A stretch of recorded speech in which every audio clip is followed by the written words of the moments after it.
Hello everyone and welcome back to the Doctor's Garage here on YouTube. In this video today, I'm going to be talking about the Land Rover Discovery series and particularly the Land Rover Discovery 6, which is set to come out in about 18 months time. If you're new to the channel, you may not know I own a Land Rover Discovery 5 HSE Luxury. I haven't had it for the last 3 months because it's been in the garage in the dealership getting repaired, and I've had a long journey with repairs generally with my Land Rovers. However, I will say I still love it, and I'm very excited about the new Discovery 6, and I've got some great images in this video to show you some of the features that are expected in the Discovery 6, what it might look like, and some of the other things that you may not know about the brand new series of Discoveries from Land Rover. Prior to the Discovery 5, I'm sat in a Discovery 5 at the moment. It's not mine, it's the one that I've got on a loan, I guess, from Land Rover until mine gets fixed. But before this, I had a Land Rover Discovery 4. Loved it, had actually no problems with that vehicle. We had no problems with our Discovery 4 at all.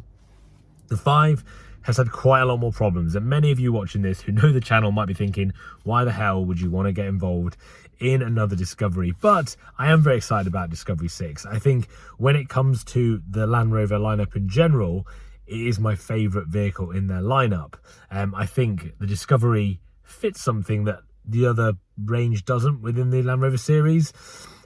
Although the Defender now, admittedly by the CEO of Land Rover, has said the Defender has eaten a lot of the territory away from the Discovery, because if you think about it, the Land Rover Defender was produced until 2016, then it just went away. It just disappeared for about 6 years until the Defender was relaunched, and when it was, many people buying the Discovery could well have moved over to the new Defender, because in a way it still suits that kind of utilitarian style that the old Discovery and even Discovery 5 has a little bit of, although it's much more luxurious than Discovery 4, still has some of that utilitarian style. So I imagine the Defender really fits that bill if that's a vehicle you're after.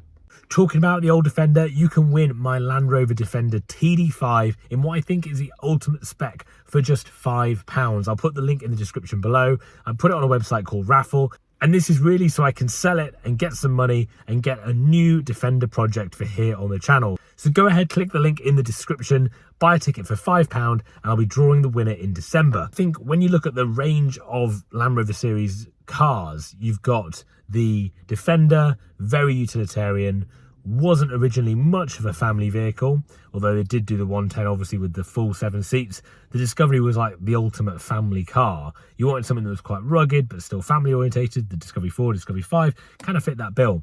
The new Defender, however, also does that now. You've got the Defender 110, but you've also got the Defender 130, and the Defender 130 will arguably more comfortably sit more adults in the vehicle than the Discovery 5 does. And so Land Rover now have revealed their new total branding strategy, which is to break the brand up. Instead of it all being under the Land Rover brand, almost, they want to call it Jaguar, Range Rover, Defender, Discovery, and then have like sub-families off that. If you think about it from a Defender point of view, you've got the Defender 90, 110, 130, then you've got the special editions of them, like the V8 editions.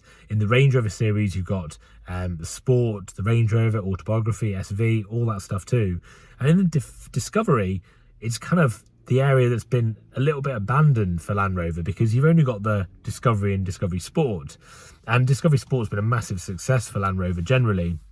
And I think probably is a vehicle that's highly sold for Land Rover, because for people that don't want a car as big as a Defender or a Discovery, but still want that kind of family car vibe, the Discovery Sport's very good. I missed actually in the Range Rover, you also got the Evoque and the Velar. So you've got a huge range in the other kind of categories. So I think the Discovery is set to have this new branding strategy put on it by Land Rover. And I'm excited to see what that means and what subdivisions of the Discovery end up coming out. I know they sort of tried that with the new sort of limited edition, the Metropolitan edition, all this stuff they've done. I think there's going to be a little bit more differentiation when they launch the new Discovery 6. So you probably clicked on this video because you want to see a little bit more about Discovery 6. Much like me, I'm very interested in seeing exactly what's going to be coming out.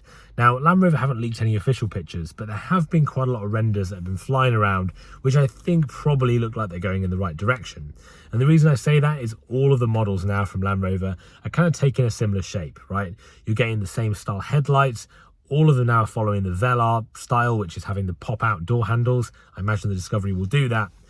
I read an article by the Land Rover CEO at the moment, and they did say that the Discovery was going to take a little bit more of an up-market position to try and get on top of the Defender slightly. So the Defender will still be very rugged. It's quite, if you've got some of the specs of the Defender, they're just plastic inside, like plastic, you know, where the footwells are.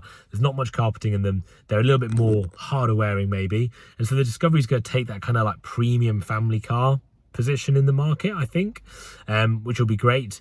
It would be perfect for me. That's kind of the vehicle I would love to own. And so I think looking at some of these renders, there's one here that Auto Express did, and it's of the new Discovery 6, or what might be thought of it. And I think it probably is going to look a little bit like what we think it will look like.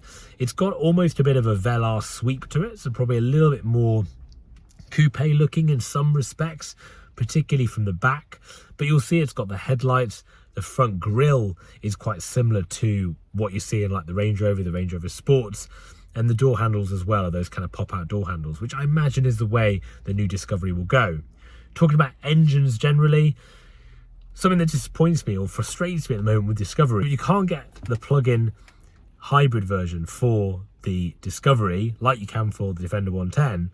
And that's very good if you're buying it through a business, company car tax, all that comes with it. So in, I think, next year, they're going to be launching new engine lineups for the Discovery, but it'll still be Discovery 5.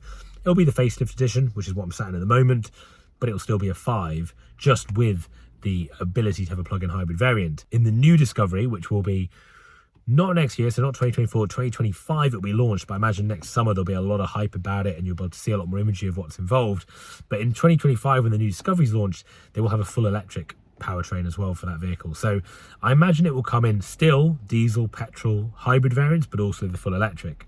And the reason Land Rover will still produce those other variants and not just be full electric is because it sells to a lot of markets around the world where they're still not following the same sort of, I guess, guidance or recommendations we are in the UK. So there'll still be other variants, but there will be a full electric vehicle. I'm still not sure about full electric on a car this size. I'm not really sure. I've got my Discovery's a 2-litre engine, and sometimes I find that struggles a bit. Full electric, having to charge it and everything, I don't know how it's going to be, but I'm excited about the plug-in hybrid variant potentially. So a lot to happen with the new Discovery, and I'm really excited to see what it looks like. I'd be interested to know from you guys when you're watching this, what do you hope from the new Discovery? Many of you who watch my channel have Discovery 3s, 4s, 5s. What do you hope from the Discovery 6? And would it be a vehicle you're interested in buying, or will you go elsewhere? Will you go to the Defender? Will you go to a Range Rover Sport? Because as these vehicles become more and more similar, there's less to pick between them. Price is one thing, but many of the vehicles are quite similarly priced now as well, and they're getting more expensive. So to get into a Discovery 5, you're looking at like the high 50s, pretty similar to a Defender. But I know certainly like the Defender 130 as kind of the family vehicle or the family car like a Discovery 5, you're paying like 90-something thousand to get into a Defender 130. So they are really moving up in price. And when we talk about electric engines particularly, that's going to see most of these vehicles, I imagine, going over the £100,000 mark, which is quite significant for a vehicle. So let me know what you guys think. What would you like to see in the Discovery 6? And yeah, be interested to hear what you have to say. If you haven't already, go click the link in the description. Get a ticket to win my Land Rover Defender. I will be giving it to somebody in December. I'd love it to go to one of my subscribers or my followers here on YouTube or Instagram. So go ahead, click the link in the description, and good luck.